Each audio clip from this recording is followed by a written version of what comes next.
I just want to quickly say before we get started, thank you guys so much for 250,000 subscribers. That is just insane. I made a video on my 250,000 subscribers special on this channel, so if you want to watch it, click the link in the description, go on my channel, watch the video, and then come back because you have a chance to win an NBA jersey. I'm giving 3 NBA jerseys away. Even if you don't want the jersey, what I'm going to do is send you the money through PayPal, so you have the choice. Either get a jersey or just use the money for something else. So if you win, I'll send it through PayPal, so you might as well just enter if you're a subscriber of this channel. And yeah, without further ado, let's go on to the video.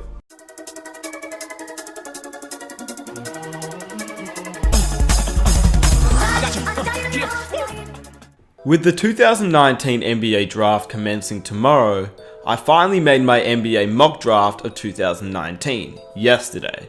Now if you want to watch that video, I'll put a link in the description, but today we're going to be talking about 5 NBA trades that could happen during the NBA draft. Obviously, every year there's a lot of surprises, there's a lot of players that get traded that we don't expect, a lot of teams find certain assets and kind of build their season around what they do on draft night.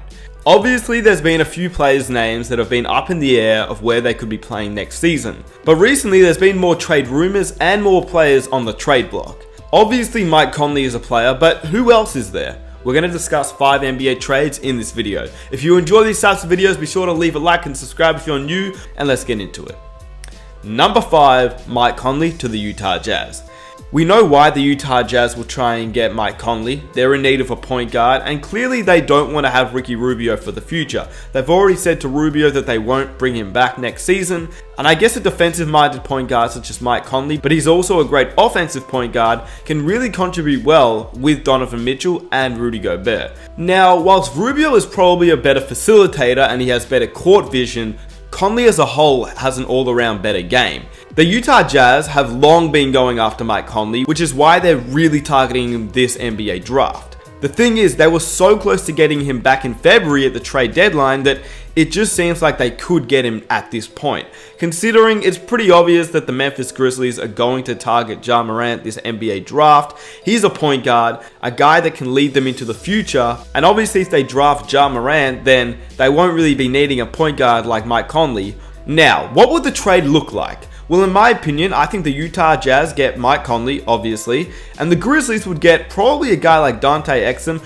Dante was a top 5 pick. The thing is, every year he almost seems to get injured and he hasn't really been able to fit in with the Utah Jazz and in the NBA in general, because every time he starts to play well, he just goes down with another injury. He's a guy, if the Grizzlies can nurture, could be a really nice pairing with Ja Morant. Ja Morant at the 1, Exum at the 2, and then the other guy that they could go after is Grayson Allen. Obviously, he got picked last year from Duke. He is pick 21, a first round pick of last season, and he may be a guy that the Memphis Grizzlies can have off the bench. With Al Horford not opting into his contract and the potential of Kyrie Irving leaving, the Boston Celtics may have to try and go young. And Clint Capella isn't super young, but he is young enough to be a good center to pair up with Jaylen Brown, Jason Tatum, and whoever young pieces they can draft. Now obviously with Clint Capella, it's a weird one because the Celtics won't target Capella if they have Al Horford, but if they don't get Al Horford because Kyrie leaves, which creates a domino effect of Al Horford leaving, then you never know. Clint Capella may be a guy that they target. The thing is, because the draft is before free agency, it's one of those things where the Celtics have to know that Al Horford is returning if they go after Clint Capella, because you wouldn't want Capella and Al Horford in the same team. But if you're the Celtics and you're trying to go young, and you know that you're going to lose Kyrie and probably Al Horford, Capella is 25 years old. Pairing him with Jason Tatum and Jaylen Brown, and possibly another draft pick in this year's NBA draft, it could be an option. Obviously Al Horford, like I said, opted out of his contract of $30 million, but the thing is, I think he may just be opting out to opt in for a longer contract and more security, which is why he opted out in the first place. But we don't know what happens because anything can happen in the NBA. Okay, now this one is one that I don't think many people were expecting, but I think Kevin Love has a chance to get traded this NBA draft. When you look at the Cleveland Cavaliers, they don't really have a fit for Kevin Love on this roster anymore. They're going to go young, they're going to draft a top 5 pick, and they're going to try and pair that with Colin Sexton. Obviously, Kevin Love is not a guy in the Cleveland Cavaliers' plans. But if you're the team like the Charlotte Hornets who wants to retain Kemba Walker, why not go after a guy like Kevin Love to entice Kemba Walker to stay back? This is my trade proposal. The Cavaliers get Malik Monk and the number 12 pick, and probably another guy to help the contract situation work out, so maybe a guy like Marvin Williams or Bismack Biyombo, and the Hornets receive Kevin Love and maybe a guy like Jordan Clarkson to come off the bench. That is actually not that bad. Hornets get a guy to pair up with Kemba Walker and make them an actual contender in the Eastern Conference, considering the East may be weak with what happens with the Celtics, etc. So that benefits the Hornets to pair up a guy with Kemba Walker, an all-star caliber player if Kevin Love can play as he did before his injury last season.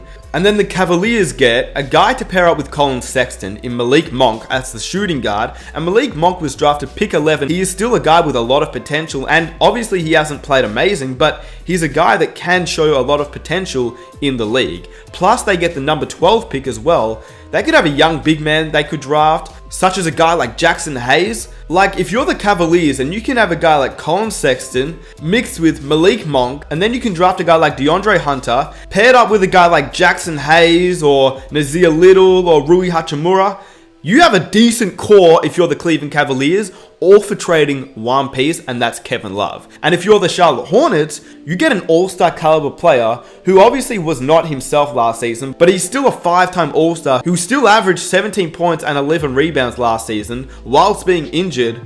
Plus a guy like Jordan Clarkson, who is one of the best 6 men in the league. If you're the Hornets, you would take that, in my opinion, because you're in that weird position where you're just out of the playoffs, but you're not bad enough to get a good draft pick or good enough to do well in the East. But with Kemba Walker, Kevin Love, Jordan Clarkson, and who knows what they can do in free agency, I reckon it's a good move. Lonzo Ball to the Phoenix Suns. Now, I know what you think. Lonzo Ball, he just got traded there. He hasn't even played a game for the Pelicans. But when you think about it, the Pelicans already have Drew Holiday. That means Lonzo will play the 1 and Drew Holiday will play the 2. But let's say the Pelicans don't really like that idea and they may look to trade a guy like Lonzo Ball, who in the past has said that he would love to play in Phoenix. LeVar Ball has said he would be a great fit in Phoenix, and the Phoenix Suns really want him. When you think about Devin Booker, DeAndre Ayton, and Lonzo Ball as a young core, it may be really good. What the Suns have is the 6th overall pick, and with the 6th overall pick, the Suns are looking to draft a point guard. But with that said, if you're the Phoenix Suns and you're looking to draft a point guard, but let's say Garland is picked at 4, Kobe White is picked at 5, you have the 6th pick and you would have to draft a point guard that is way down in the NBA draft order.